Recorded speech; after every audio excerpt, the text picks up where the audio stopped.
Hey, man. You don't look so good. You alright? Mm-hmm.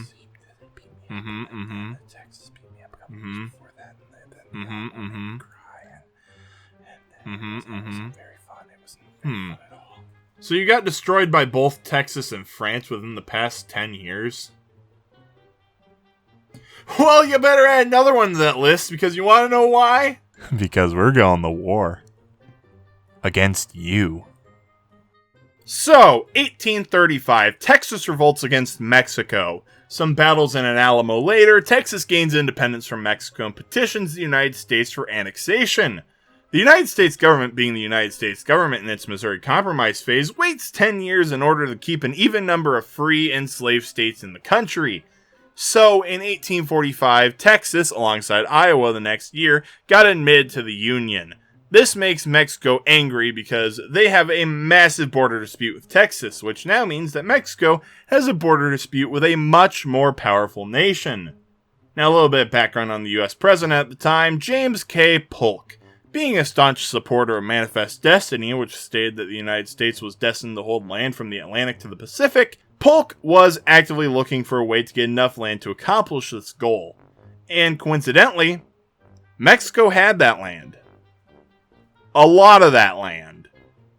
And the United States now has a convenient new border dispute with Mexico. So Polk sends a general by the name of Zachary Taylor into the disputed territory in order to spark a war. And it worked like a charm. Engaging Mexican forces near modern Brownsville, Texas, the Battle of Palo Alto would result in an American victory, with the Mexican forces retreating back behind the Rio Grande.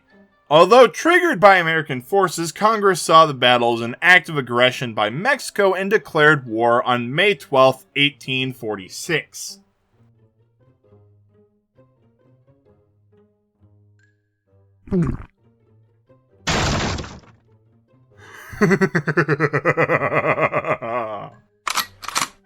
Upon the official declaration of war, the United States would act upon its Manifest Destiny ideology by sending a force to capture California from Mexico, and they would ultimately be successful in this endeavor. Even though the local Californians had already kicked the Mexicans out during the Bear Flag Revolt, which occurred a few weeks before the United States got there, but in the end, the conquest of California allowed the United States forces to occupy both the Mexican provinces of Alta California and Nuevo Mexico, allowing them to fully focus on defeating Mexico. And defeating Mexico they were, because General Taylor had been winning numerous victories against Mexican forces, resulting in the two forces meeting near the modern-day city of Saltillo for the Battle of Buena Vista. The Mexican forces, under the command of Santa Anna of Alamo fame, would regroup in the mountains and attacked American forces on February 22nd and nearly defeated them. But out of nowhere, the American forces began to hear the tune of Yankee Doodle ring in their ears as the ghost of George Washington himself belts out the fact that no American shall ever fail, especially on my birthday. So the American forces push the Mexicans back, winning the day for Uncle Sam.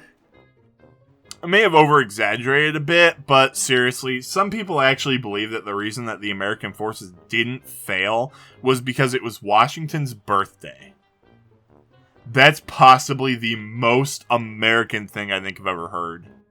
Another reason why the Americans won at Buena Vista was because Santa Anna left midway through the battle because the United States had opened up another front in the war by landing troops in Veracruz, which seems to be an all too common occurrence for Veracruz to have foreign troops occupying it. Anyway, the American forces at Buena Vista halted their advance, and all eyes were on the Veracruz invasion force led by General Winfield Scott. Seeing the threat posed by this force, Santa Anna attempted to drive the Americans back into the Gulf at the Battle of Cerro Gordo. And it failed miserably. Not only did the Americans inflict over 1,000 casualties while only receiving about 60 casualties, but in the confusion, some troops from Illinois stole Santa Anna's prosthetic leg, which is supposedly still in Springfield, Illinois to this day. Sadly, it's not on display anymore. Trust me, I tried. It's not there anymore. Anyway, with the spectacular failure of the Mexican defenses, Santa Anna would soon ditch what was effectively a sinking ship and live in exile in Jamaica for around the next 5 years, which left Mexico City open to occupation, which General Scott gladly did in September of 1847, effectively ending the war. The next year, the Treaty of Guadalupe Hidalgo was signed by both sides and officially ended the conflict.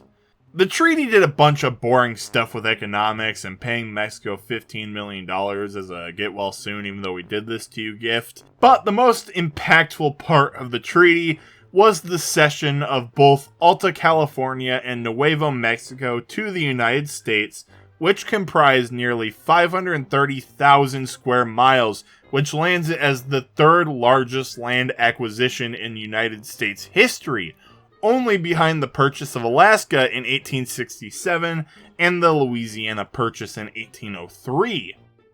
Although often forgotten today, the Mexican-American War was a major event in American history and still a bit of a sore spot in Mexican-American relations in the modern day. As a direct result of the war, the United States would gain territory that now comprises 9 states and would complete the modern-day contiguous 48 states.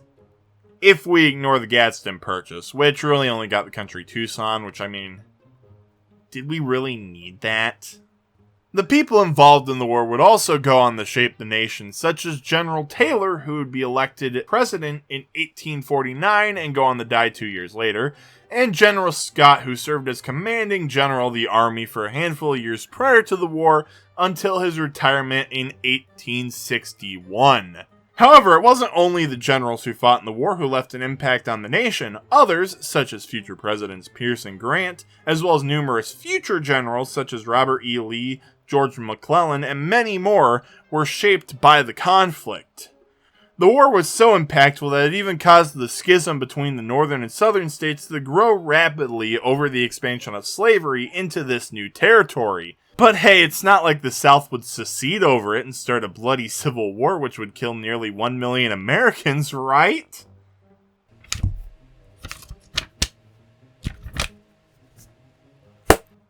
Oh. Yeah, no, that's totally what happened.